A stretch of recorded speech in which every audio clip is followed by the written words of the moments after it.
এই বাজেটের দিকে এই বাজেট থেকে বেশ কিছু গুরুত্বপূর্ণ আউটকাম ছিল। প্রথমত এই ডিএ নিয়ে, তারপর কর্মসংস্থান নিয়ে। এছাড়া আমরা দেখেছি গ্রিন পুলিশ, আশাকর্মী, তাদের যে টাকা, তাদের যে সাম্মানিক, সেটাও বাড়ানো হলো। এই বাজেট কতটা দিশা নির্ধারক হলো? আসুন কথা বলি। পার্থ এই মুহূর্তে রয়েছেন সঙ্গে। পার্থ,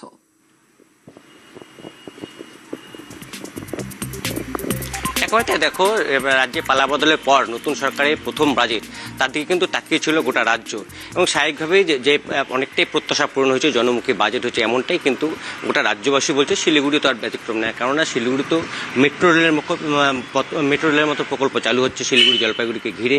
এছাড়া উত্তরবঙ্গে এইমস চালু হচ্ছে, কর্মসংস্থানের একাধিক সুযোগ নিয়ে এসে কতটা খুশি এখানকার মানুষ, সাধারণ মানুষ, তাদের সঙ্গে সরাসরি কথা বলে নেব। নতুন সরকার, নতুন বাজেট, কতটা খুশি? হ্যাঁ, আমি তো প্রথম থেকেই খুবই খুশি, কারণ পালাবদলের পরে আমি খুবই আশাবাদী।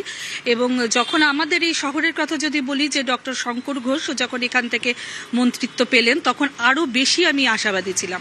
আর বাজেট বলতে তো ওভারঅল বোঝায়, তাহলে ওভারঅল যেখানে আজকের বাজেটে প্রচুর পজিটিভ দিক আমরা দেখেছি, যে কর্মসংস্থান হবে, এখানে মেট্রো রেল চালু হচ্ছে, আর প্রচুর প্রকল্প নিয়ে এখানে আমাদের শহর শিলিগুড়ি তথা আমাদের উত্তরবঙ্গ তথা আমাদের বাংলা এগিয়ে যাবে, এটা আমি খুবই আশাবাদী। আর উত্তরবঙ্গের দিক দিয়ে আশা রাখছি যে আগামী কিছু বছরের মধ্যে, যেটা উত্তরবঙ্গ আমরা সবসময় বলি যে পিছিয়ে আছে, সেখানে উত্তরবঙ্গ অনেকটা এগিয়ে যাবে। এই বাজেটে তার প্রতিফলন দেখা যাচ্ছে।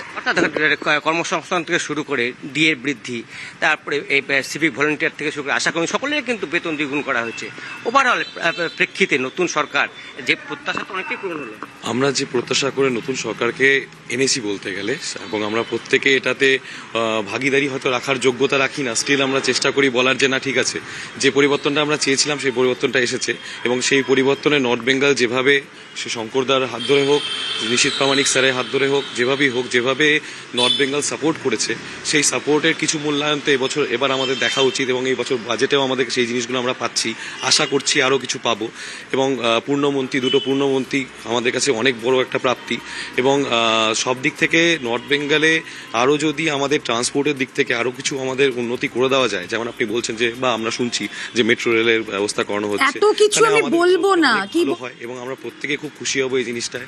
আর এইমস নতুন করে যদি আমাদের এখানে যদি এইমসটা আসে, সে রায়গঞ্জ হোক বা এই চত্বরে যেখানেই হোক না কেন, আমাদের জন্য অনেক ভালো হয়। বিকজ আমাদের ক্ষেত্রে ম্যাক্সিমাম ক্ষেত্রে আমাদেরকে দৌড়াতে হতো কলকাতায়, যদি কোনো ভালো কঠিন কোনো রোগের জন্য, বা ভিন রাজ্যে ধরে রাখুন ভেলোর বা চেন্নাই যেতে হতো। কিন্তু সেখানে একটা এইমস যদি আমাদের নর্থ বেঙ্গলের কাছাকাছি আসে, এই এইমসকে কেন্দ্র করে আসামের বর্ডার অবধি আর এদিকে বিহার অবধি সকলে একটা জায়গা পাবে যেখানে সবাই চিকিৎসার জন্য আসতে পারবে। এমনিতে শিলিগুড়িকে সবাই পর্যটন থেকে শুরু করে ব্যবসার জন্য ইউজ করে। এই ক্ষেত্রে বিভিন্ন রাজ্য থেকে সবাই এসে এখানে থাকে, ব্যবসা করে খাচ্ছে সবাই, অনেকেই। তাহলে সেক্ষেত্রে চিকিৎসার জন্য এই রাজ্যের এই শহরটা অনেক বেশি নাম করতে পারবে।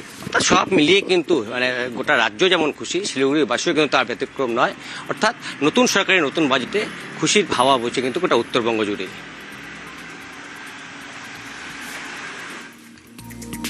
উত্তরবঙ্গে আইআইএম থেকে এইমস, বিভিন্ন জায়গায় ঢালাও প্রতিশ্রুতি, উত্তরবঙ্গে সার্বিক উন্নয়ন। কি বলছেন শঙ্কর ঘোষ?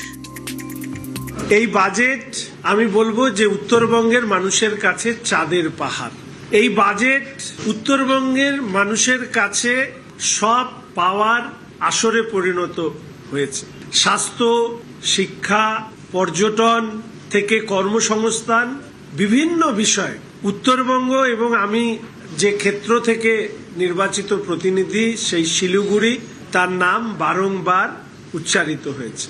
এর আগে উত্তরবঙ্গের মানুষ হাপ ইত্তেশ করে বসে থাকতেন যে কোথায় উত্তরবঙ্গের নাম বাজেট বইতে দেখা যাবে। বাজেট বরাদ্দের তালিকায় উত্তরবঙ্গের ন্যূনতম প্রাপ্তি এবং তারপরে তার মাত্র 30-40% খরচা হবার যে ইতিহাস, সেই ইতিহাসকে মুছে দিয়ে উত্তরবঙ্গকে যেভাবে অগ্রাধিকার দেওয়া হয়েছে, সব পেয়েছির আসরে উত্তরবঙ্গের একজন মানুষ হিসাবে আমি মাননীয় মুখ্যমন্ত্রীকে ধন্যবাদ জানাচ্ছি, কৃতজ্ঞতা জানাচ্ছি।